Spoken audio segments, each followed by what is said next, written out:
अगर मैं आपसे कहूँ कि आपके घर में कोई चुपके से आके रह रहा है, रेंट भी नहीं दे रहा है और आपको पता भी नहीं, तो क्या आप उसे अपने घर में रहने दोगे? होल्ड ऑन, ये सिर्फ आपके घर के बारे में नहीं, ये देश भी हमारा ही घर है।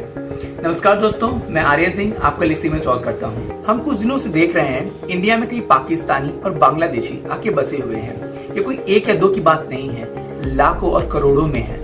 पहलगाम हमले में सिर्फ हमारे लोग ही निशान नहीं बनाया गया, बल्कि इससे कई ज्यादा बुरी बात उजागर हुई है।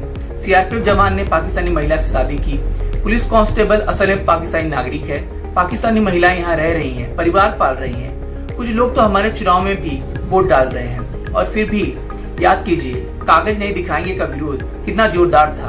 आपको आश्चर्य होगा कि वो वास्तव में क्या छिपाने की कोशिश कर रहे थे। ये कोई भ्रम नहीं है, वास्तविकता है। यह पहले से ही हमारे दीवारों के अंदर है। तो सवाल ये है, क्या इंडिया को NRC, national register of citizen, पूरे देश भर में लागू करना चाहिए? क्योंकि illegal immigrants specially from Pakistan और बांग्लादेश ये सेटल हो चुके हैं और बहुत सारे आ रहे हैं। याद है जब असम में एनआरसी आया था, घर घर में बांग्लादेशी रेडकस यहाँ रह रहे थे, उनके पास नकली डॉक्यूमेंट थे।